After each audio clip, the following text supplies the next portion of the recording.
Cabildo Abierto celebró a fines de mayo el Congreso Nacional Extraordinario, donde su líder Guido Manini Ríos dijo que esa instancia marcaba el inicio de una nueva etapa como uno de los partidos con representación parlamentaria fuera del gobierno.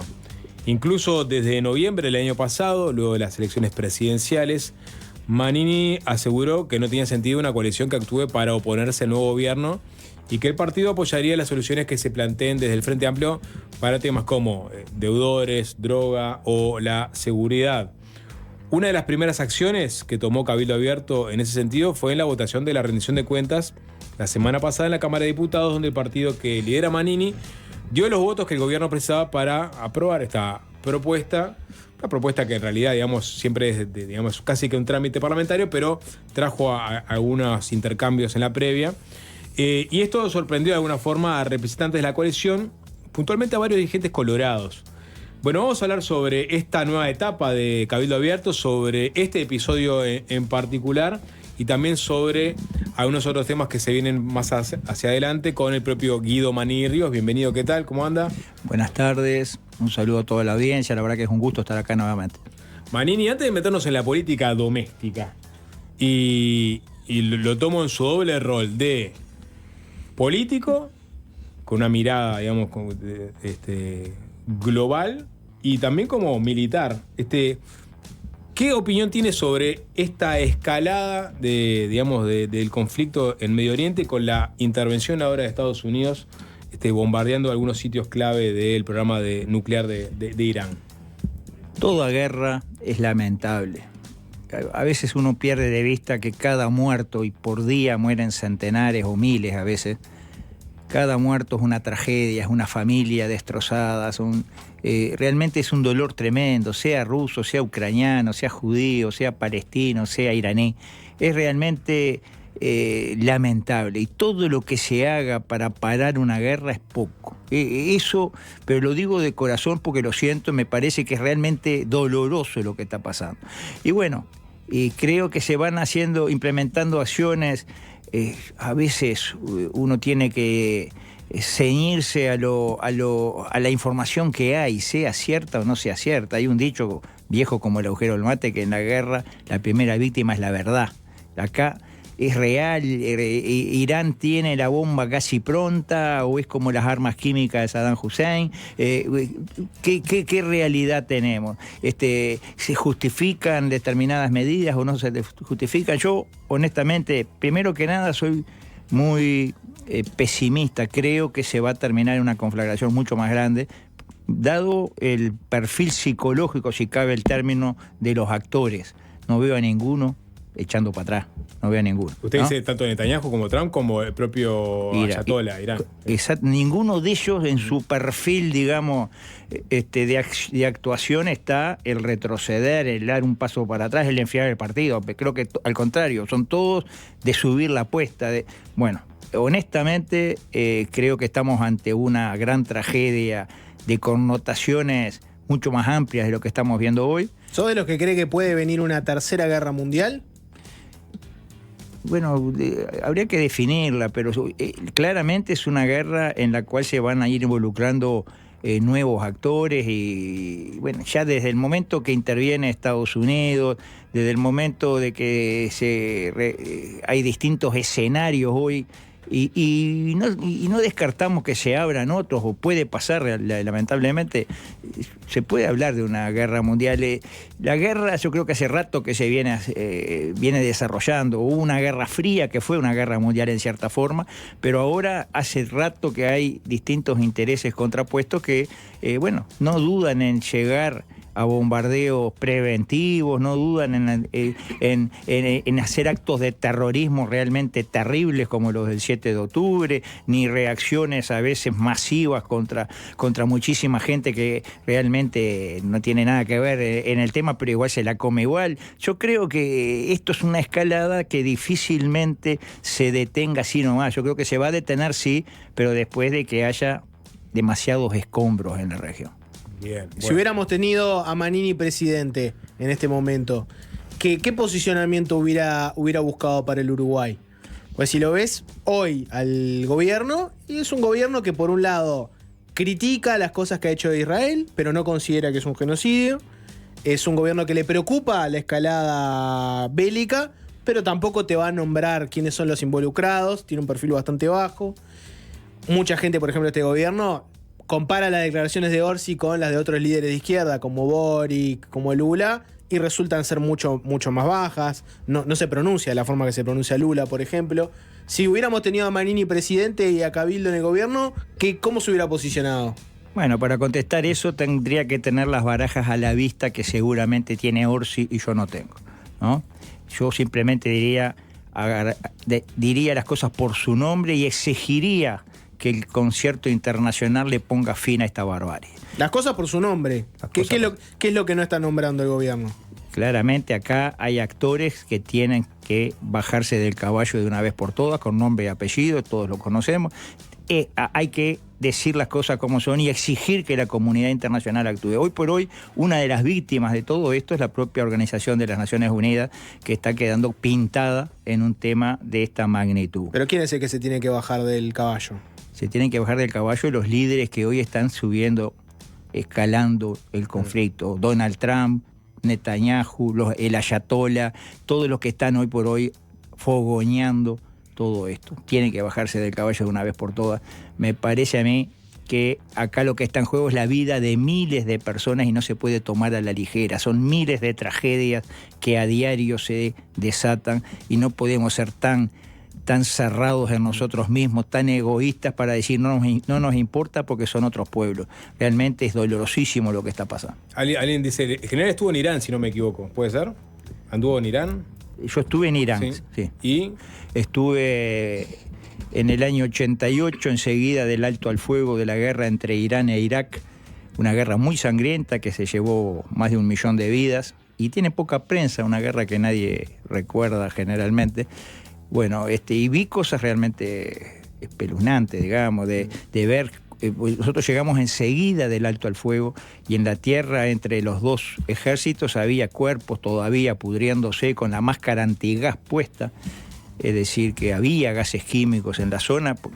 Bueno, y después el tema de intercambio de cuerpos, todas las tragedias que nos tocó asistir, por suerte como espectadores, pero realmente es lamentable que se den ese tipo de situaciones. Estuve en Irán, vi un pueblo con una fuerza tremenda. El alto al fuego después de 8 años de guerra, yo no vi un solo mendigo en las calles de Teherán ni en ningún lugar del país. Los mercados llenos de frutas, verduras, yo qué sé. Se nota que es un país con unas riquezas tremendas. Decían que era más fácil encontrar petróleo que agua en Irán, y debe ser cierto. Entonces, pero son países que si aportaran a la paz, aparte es un pueblo muy desarrollado mentalmente en cuanto a la tecnología y en cuanto, digamos, los persas han marcado la historia de la humanidad en cierta forma también. Yo creo que son pueblos que si aportaran a la paz sería de una gran ganancia para todos. Lamentablemente... Claro, uno dio visceral hacia Estados Unidos también, ¿no? Por otro lado. Sí. Irán, digamos. Sí, claramente hay connotaciones de todo tipo, ¿no? Políticas, religiosas, hay manijas y odios que vienen de la cuna que es difícil de extirpar, pero yo qué sé. Honestamente, para hablar con más propiedad hay que conocer más las barajas que a veces uno no las ve. Cuando Netanyahu dice atacamos estas bases militares nucleares de Irán porque están por conseguir la bomba nuclear, con tu conocimiento militar y de relaciones internacionales, ¿le crees? ¿O entendés que es un argumento como el argumento de tienen arma de destrucción masiva como le pasó a Saddam Hussein? Yo creo que hay un odio, una división, un problema grande con Irán desde hace muchos años. Irán es el enemigo central de Israel desde hace muchos años, más allá que no estaban en el conflicto directo. Y muchas de las organizaciones terroristas se ha comprobado que estaban impulsadas o financiadas por Irán. Como Hezbollah, como Hamas. Exactamente, ¿no? Entonces, esta confrontación uno la podría haber previsto, anunciado. Yo creo que la única duda que había era el cuándo, pero que se iba a dar en algún momento era claro. Se aprovechó un momento, una coyuntura donde el mundo está un poco distraído con otros conflictos, de donde, bueno, y se atacó. Si la razón que se esgrime es real o no, honestamente no tengo elementos. Puede ser o no, en este caso ya poco interesa porque lo que ya se desató, y ahora al entrar a Estados Unidos esto va a agarrar otro tipo de magnitud, digamos, de muy difícil control. Pero honestamente no es un tema de creer o no creer, hay que tener elementos para realmente poder decir si es cierto o no es cierto. Más información. Bueno, de la Ayatollah Jamenei al cabildante Perrone. Yo sé que es bajarle bastante el perfil a la situación, pero es lo que nos toca en la política doméstica actual. Le pregunto a Manini, el voto de Perrone y también de Silvana Pérez, que creo en realidad ingresó su suplente, ¿no? Estaba su suplente, el diputado Roel Bortari. ¿Estuvo consensuado previamente? ¿Cómo fueron las conversaciones con Perrone y con Roel para definir que se iba a acompañar la rendición de cuentas del Frente Amplio? Sí, la tarde anterior yo conversé con Perrone, no hablé con Roel. Hablé con Perrone y quedamos en que no íbamos a dejar al gobierno sin la rendición de cuentas. O sea, estuvo conversado, fue una acción coordinada, más allá de que era una decisión lógica de acuerdo a todo lo que venimos diciendo y haciendo desde octubre del año pasado. Nosotros hemos dicho en innumerables ocasiones, para nosotros no cuenten para transformarnos en una máquina de impedir. En el año 58 ganan los blancos por primera vez en 90 y pico de años, y una referente vallista de esa época, Alba Roballo, dijo una frase que yo creo que es lamentable. Dijo, a los blancos ni un vaso de agua. Ni un vaso de agua. Bueno, pareciera que hay una suerte de reedición de Alba Roballo en esta oposición cerril al frente, ni un vaso de agua. Acá hay que mirar bien de qué estamos hablando. Si el ni un vaso de agua hoy significa trancar políticas, trancar procesos de aportes a determinadas áreas sensibles socialmente, sobre todo para los más frágiles de la sociedad. Significa, aparte, darle una excusa perfecta al Frente Amplio para no cumplir con sus promesas electorales. Yo creo que sería hasta una torpeza política decir que el Frente no tenga los elementos para cumplir con sus promesas electorales. Contarle el tope de endeudamiento, por ejemplo. El tope de endeudamiento. Estamos hablando de algo que se viene haciendo año a año. Lo votamos desde la regla fiscal para adelante. La regla fiscal fue con la LUC, esta implementación de un artículo de la Constitución. Vamos a entender que no es nueva la regla fiscal, pero en la LUC se establecieron determinados parámetros y a partir de ahí ni un año se ajustaron a la regla fiscal. Todos los años venía la ministra Arbeleche con todo su equipo a pedir el aumento de tantos millones de dólares. Bueno, esto fue un paso más, pero no hay nada nuevo en esto. Se habla del endeudamiento, que el país se va a endeudar. ¿Ustedes saben cuánto aumentó el endeudamiento en los 5 años en que fuimos gobierno de la coalición republicana? Aumentó en 18.000 millones de dólares, ¿no? Es bastante más de lo que estamos hablando ahora. Entonces me da impresión a mí de que hay cierta ligereza a la hora de analizar la realidad de los temas que estamos hablando. Pero en el fondo de todo esto, lo que a mí me sorprendió, me llama más la atención, es la actitud de algunos referentes de los partidos de oposición que poco menos que se ofenden por Cabildo Abierto porque no ha hecho lo que ellos quieren que Cabildo haga. Gabriel Gurméndez, por ejemplo, a Álvaro Perrone lo comparó con Judas Iscariote. Y bueno, esa es una ofensa que en política realmente es muy lamentable. Yo creo que ¿a quién traicionó Perrone? ¿A Gurméndez? ¿A los colorados? ¿A los blancos? ¿A quién traicionó? ¿A los que una y otra vez nos dieron la espalda y no nos llevaron los proyectos nuestros? ¿A los que una y otra vez se juntaron con el Frente Amplio? Porque acá se trata de pactar con el Frente Amplio, nos ha acusado alguno de estos referentes.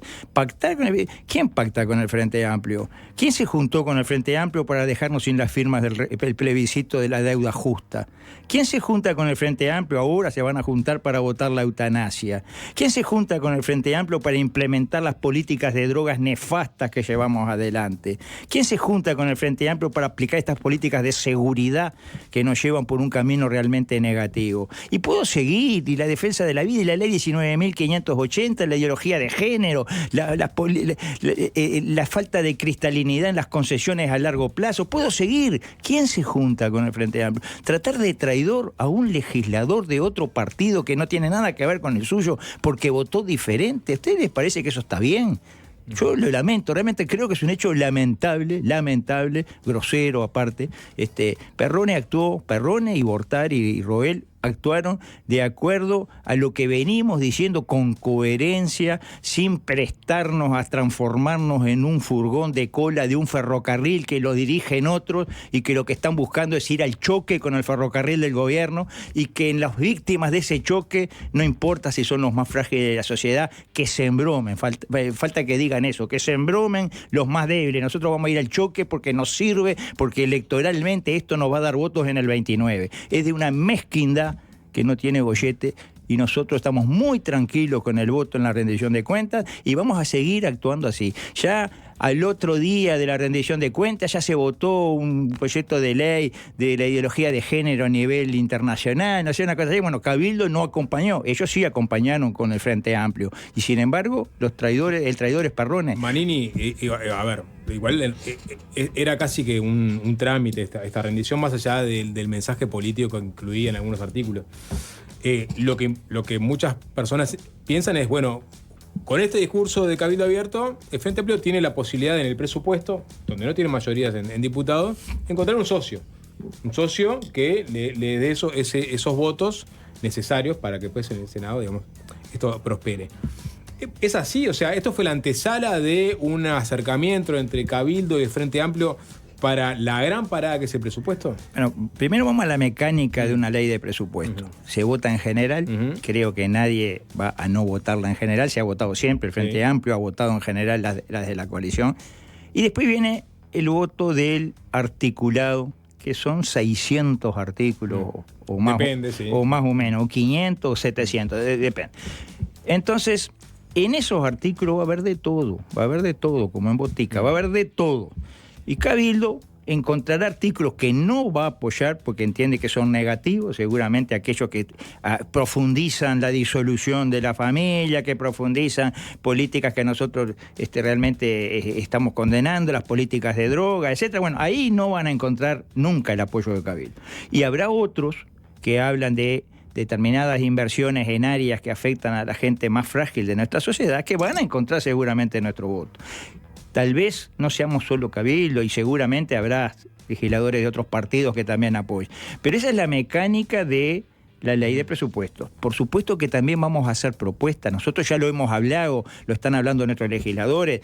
Vamos a proponer soluciones a los endeudados, a pesar de que no salió nuestro plebiscito por la deuda justa, sí creemos que hay mucho por hacer ahí. Vamos a proponer, vamos a insistir con el proyecto aquel de la limitación a la forestación en las mejores tierras del país.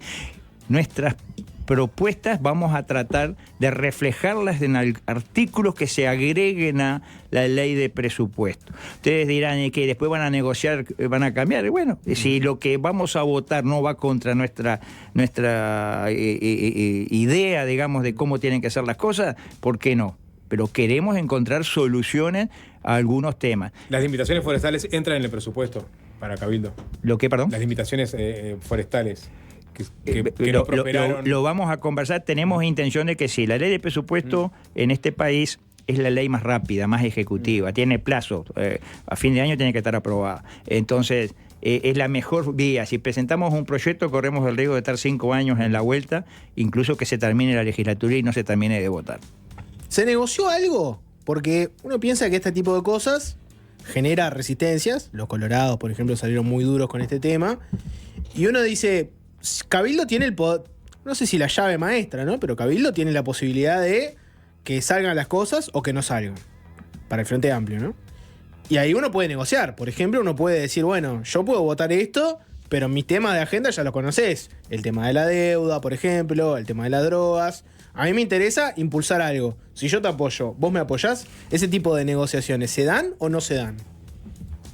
hay un dicho que dice: cree el ladrón que son todos de su misma condición. Hay gente que no concibe que hayamos votado esto si no fue porque lo negociamos por otra cosa. No, esto lo votamos porque estamos convencidos de que había que votar. No se pidió nada a cambio. No hubo ninguna negociación, no se pidió nada a cambio, y creo que está a la vista acá en este país. Todo lo que se concede de un lado y del otro es público a las 48 horas, con suerte, ¿no? Entonces, no hay nada concedido. Pero está mal pedir, porque Manini dice: cree el ladrón que son todos de su condición.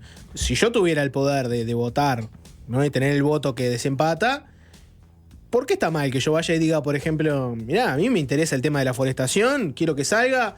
Se votó en el periodo pasado algo que no pudimos porque tenía mayoría de gobierno, saquémoslo ahora. ¿Qué está mal de eso? No, se puede negociar cuando se nos pide el voto para algo que realmente no nos convence. Pero acá estamos tan convencidos de que había que votar como votamos, que realmente no fue un tema de vamos ahora a exigir tal cosa. ¿Por qué? Porque si esto hay que votarlo sí o sí. Ahora, por ejemplo, se conoció que el Frente Amplio presentó un nuevo proyecto de ley que busca generar un mecanismo de reestructuración de deuda para los deudores de bajos recursos, estableciendo límites para los intereses y para las tasas, y prohíbe prácticas abusivas.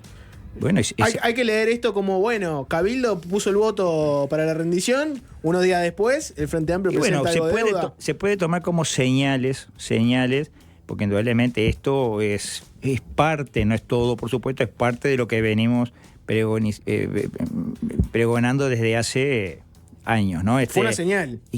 Yo pienso que es una señal de decir, bueno, vamos a empezar a mirar un poquito las propuestas de esto que, en definitiva, no parecen tan insensatos, ¿no? Me parece que la propuesta, el tema de la usura tendría que ser una preocupación de cualquier gobernante, del pelo que sea. El Frente tuvo un proyecto en la legislatura pasada también. Sí, pero era un proyecto por la galería. Este proyecto se parece más a las aspiraciones de Cabildo. Este proyecto va en línea, falta mucho. ¿Cómo está bien eso que plantean? Es necesario, no cabe duda. Ahora, a los 700.000 deudores irrecuperables, y está hablando de 700.000, un número que asusta. 700.000 deudores irrecuperables. ¿Cómo le arreglamos el pastel? ¿Lo dejamos que se sigan enterrados, que sigan en manos de los llamados colombianos, que no sé si son colombianos, que sigan en esas manos cuando precisan dinero,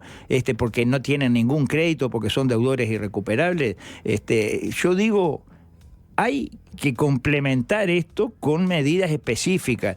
El gran usurero en el Uruguay es el Estado uruguayo.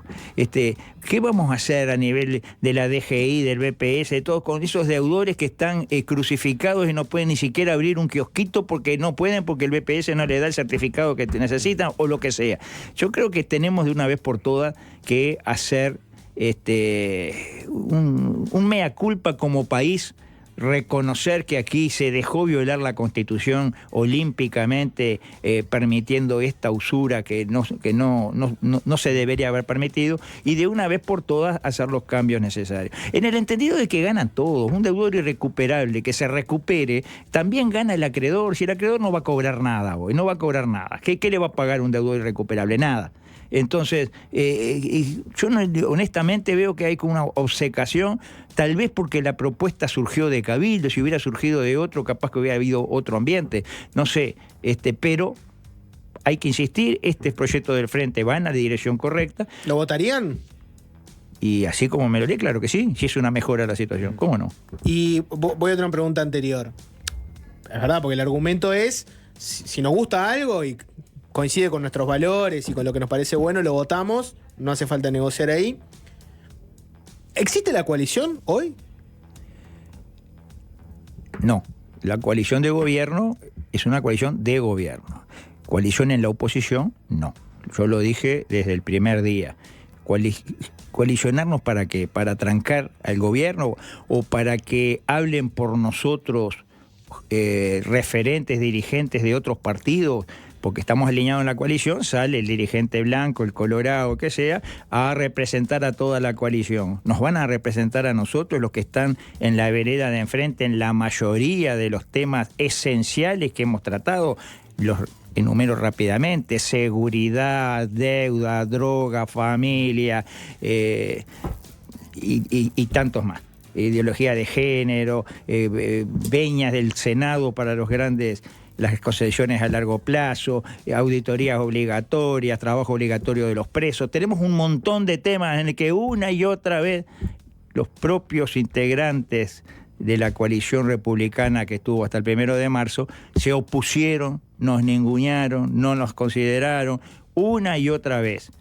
¿Se puede hablar de coalición para ahora oponernos a este gobierno? Yo digo que no, hoy no existe pero coalición. Manini, eso está claro, pero entonces, con todo lo que acaba de decir, y le agrego que ahora trató de cínicos e hipócritas a algunos de los que criticaron a Cabildo por esta votación, yo imagino el 2029 Cabildo no va a ser parte de una coalición republicana, con todo este trasfondo. En política los vientos son muy, muy cambiantes, hay que ver las realidades.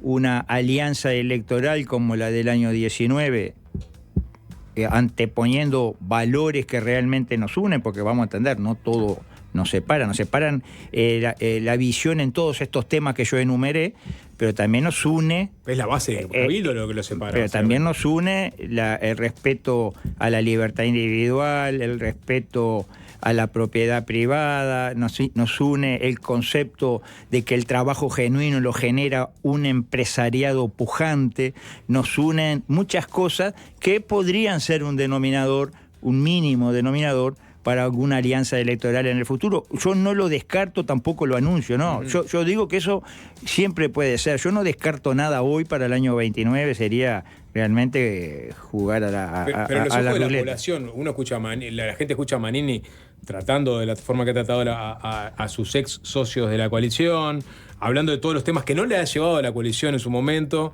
que son esenciales para Cabildo Abierto, y después en el 2029 se vuelven a juntar, pero, por conveniencia. Miren, en política siempre es un tema de opciones. En todos esos temas el Frente Amplio está mucho más lejos todavía. El Frente Amplio es el padre de la criatura. La ley que legalizó algo inconstitucional como la usura la promovió Astori, fue el Frente Amplio. Pero ahora le sacaste proyecto. Ahora le sacaste proyecto. Sí, pero está bien, ahora pueden enmendarlo, pero hoy por hoy está totalmente en contra. Cambio la pregunta. La política de droga, la ideología de género, en todas esas cosas, la inseguridad. El Frente Amplio es el principal responsable de todo esto. No el único, pero es el principal. Cambio la pregunta y hacemos la tanda. Capaz que la pregunta viene por este lado. Porque no descarto nada. Vamos a hacer la pregunta así. ¿Está confirmado, sí o sí, que en 2029 Cabildo Abierto va a integrar una coalición con blancos, colorados, independientes? ¿Es seguro que va a pasar eso o no es seguro? Repito, no voy a hacer anuncios de acá al 29, pero para que haya una coalición como algunos lo están anunciando, es decir, un lema común, ¿no? Porque estamos hablando de una cosa, de la parte, digamos, el marco de referencia, pero otra cosa es ir al lema común. Para que haya un lema común, eso, si se propone realmente, lo que hemos dicho ya en alguna ocasión, que nosotros no vamos a decir ahora lema común sí, lema común no. Primero que se pongan de acuerdo blancos y colorados. Cuando blancos y colorados acuerden que van a ir en un lema común, ahí Cabildo, si es invitado a participar de ese lema común, va a hacer un congreso y su gente va a definir si vamos a ir en ese lema común o vamos a ir con el lema Cabildo Abierto.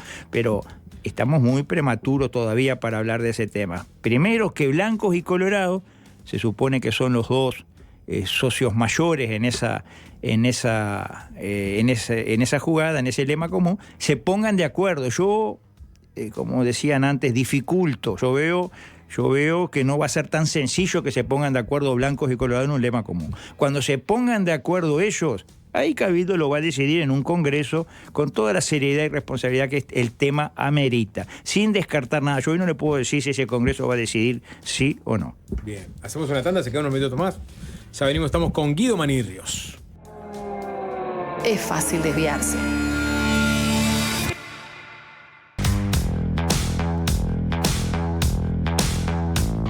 Seguimos conversando con Guido Manini Ríos, el líder de Cabildo Abierto, que ha tenido decisiones en el último tiempo, algunas de mayor reverberación, por decirlo de alguna forma. Estamos hablando, por ejemplo, el espacio de los pueblos libres que se fue, digamos, dando un portazo, ¿no? Y uno de sus referentes, o su referente, Eduardo Radaeli, estuvo acá incluso Radaeli hace poco, dejando algunas declaraciones bastante altisonantes. Habló Radaeli con Monteo Portal y dijo que le llama la atención la decisión de votar los artículos de la rendición de cuentas. Dijo que se debe a una venganza porque los colorados y los blancos en su momento le hicieron algunas cosas, aunque para él le están narrando muy feo. Si eso es la política hacia los más débiles, para mí están totalmente equivocados. Dijo Radaeli. ¿Importa en algo lo que diga hoy día un grupo como el del Espacio de los Pueblos Libres? Y desde el momento que ya no están más en Cabildo, no me interesa que diga que hay tantos que dicen tantas cosas. Parece un clásico que cuando uno se va de un partido, de una organización determinada, a la que hasta el día antes defendió calurosamente, cuando uno se va como para justificar su acción, al irse tiene que hacer ruido, tiene que pegarle a todo lo que hay, sobre todo al líder, hay que pegarle. Siempre la culpa la tiene el otro, nunca la tiene uno, siempre la culpa la tiene el otro. Realmente hay muchas posiciones diferentes, hay mucha gente que se dio cuenta que su lugar no está en Cabildo y van a buscar otros horizontes. Yo les deseo suerte, ojalá que les vaya bien. Hay mucha gente que la razona así y hay otros, y lo hemos visto, que se han arrimado también últimamente. Del propio espacio ese que se fue, yo diría que buena parte de ellos no se han ido, se han quedado. Miren que nosotros nos quedamos, esta fue una dirección de la dirigencia, que etcétera, etcétera. Bueno, yo creo que es parte del juego normal de un partido político de puertas abiertas, que se van, se vienen, se han ido algunos, se van a ir más seguramente a medida que pasa el tiempo y otros vendrán. A algunos no les gusta esta decisión porque no entienden, digamos, la coherencia y de lo que nosotros venimos diciendo desde el primer momento, lo entienden diferente o les centra más esa política de al partido de gobierno y un vaso de agua. Bueno, digamos, en la medida que somos todos seres humanos hay distintas visiones, distintas concepciones. Yo creo que todo es entendible, a veces no es justificable, pero se entiende. No se entiende igual, yo no entiendo mucho cómo Radaeli fue uno de los armadores importantes de Cabildo Montevideo, ¿no? Y aparte con Maní, tengo entendido que tenía una buena relación previamente, ¿no? ¿Cómo termina así una relación política y personal de tanto tiempo? Y bueno, a veces es insondable el alma humana y los cambios. A veces yo creo que él tuvo alguna frustración, que buscó tener lugares de dirección preponderantes en Cabildo, fue a elecciones, le fue mal. Yo creo que fue todo un proceso y empezó a haber una suerte de desafío a la conducción de Cabildo. Convengamos que es una conducción que emana del estatuto, que es elegida por el Congreso Nacional. Hubo una suerte de desafío porque no estaba de acuerdo y se puso en contra en este tema, y en la recolección de firmas no estaba muy de acuerdo, en una serie de propuestas que hicimos no estaba de acuerdo, y lamentablemente a veces lo procesaba públicamente y no los carriles correspondientes. Pero yo creo que cada uno tiene derecho a buscar la pista que mejor le parezca si es que quiere transitar en la política. Tienen todos sus derechos, yo no tengo nada que decir, se pueden ir. A veces a mí lo que lamento un poco es esa actitud de al irme ensucio bien la cancha porque tengo que justificar que me tengo que ir. Yo creo que es más que nada una suerte de justificación con sus propios militantes que no entienden cómo de la noche a la mañana se hacen esos giros de 180 grados. ¿Te parece que en la elección pasada, que al final terminó siendo Delgado versus Orsi, ¿te parece que Delgado apostó demasiado hacia la izquierda? ¿Sos de esa tesis? Porque hay algunos en la coalición que entienden que perdieron porque Delgado terminó pareciéndose más al Frente Amplio y diferenciándose poco. Bueno, todo es válido. La verdad que es tan difícil entrar a la psicología humana. Yo creo que acá tendrían que actuar los psicólogos a ver por qué la gente vota como vota. Yo qué sé, no sé. Para mí, y lo dije en su momento, uno de los grandes errores fue cimentar la campaña en los logros del gobierno que terminaba, en las obras que se hicieron, y no despertar en el corazón de la gente expectativas, esperanzas para adelante, no ir más a la razón y menos al corazón. Y bueno, la gente vota con el corazón y no con la razón. Me parece que eso está comprobado. Faltó un sueño. Sí, bueno, le arreglamos el problema a 20.000 deudores del Banco Hipotecario. Se lo vamos a arreglar a 20.000 20.000 más por esto, no sé, algo así, con propuestas, por supuesto, coherentes, no demagógicas, pero ir a la expectativa de la gente y no a que nos aplaudan por lo que ya se había hecho. Yo creo que ese fue el error estratégico más importante. Pero capaz que hay un cúmulo de errores y bueno, y aparte lo cambiante que es la opinión pública. La opinión pública tal vez sea por este mundo de las redes, lo que antes le llevaba 10, 15 años para cansarse de algo, se cansan en 2 años, ¿no? Se cansan, cambia, y bueno, y ya Orsi pasó a ser lo nuevo en la elección pasada, a pesar de que venían de 15 años recientes, pero ya habían pasado 5 años. La gente busca cambiar porque no está conforme con la vida que lleva, y bueno, y es probable que en la próxima elección busquen cambiar de vuelta. Es probable, hay que ver cómo se juegan las barajas. ¿Ripoll era una buena candidata a vice? Yo soy de los que no me gusta que carguen sobre un eslabón débil de la cadena como puede ser Ripoll.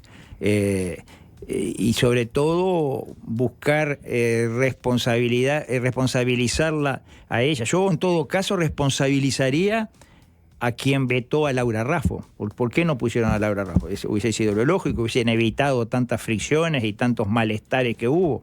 Ahora, no creo que nadie medianamente centrado dejara de votar a Delgado Ripoll por el pasado comunista de Ripoll y le diera el triunfo al partido que tiene el Partido Comunista en pleno. Sería hasta incoherente, ¿no? Que eso generara una corrida de votos. Ripoll indudablemente tiene su valor, le dio un aporte diferente, capaz que fue lo que se buscó, hacer una fórmula más equilibrada, una fórmula... poner un elemento del perfil de Ripoll, combativo, sindical, etcétera. Tal vez la jugada no estuvo tan mal la jugada. Salió mal al final y ahora se busca culpar en eso, pero yo no creo que esa haya sido la causa. Un vicepresidente no decide una elección, un candidato a vicepresidente no decide una elección. Me parece que buscar en ella la culpa me parece poco mezquino, no.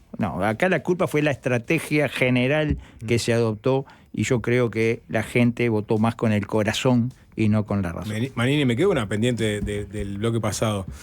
Se conoció que Álvaro Perrone se juntó con Alejandro Sánchez en presidencia 3 semanas antes y que ahí ya medio que de alguna forma se fue amasando la idea de que se votara la rendición de cuentas. No sabemos qué más habló.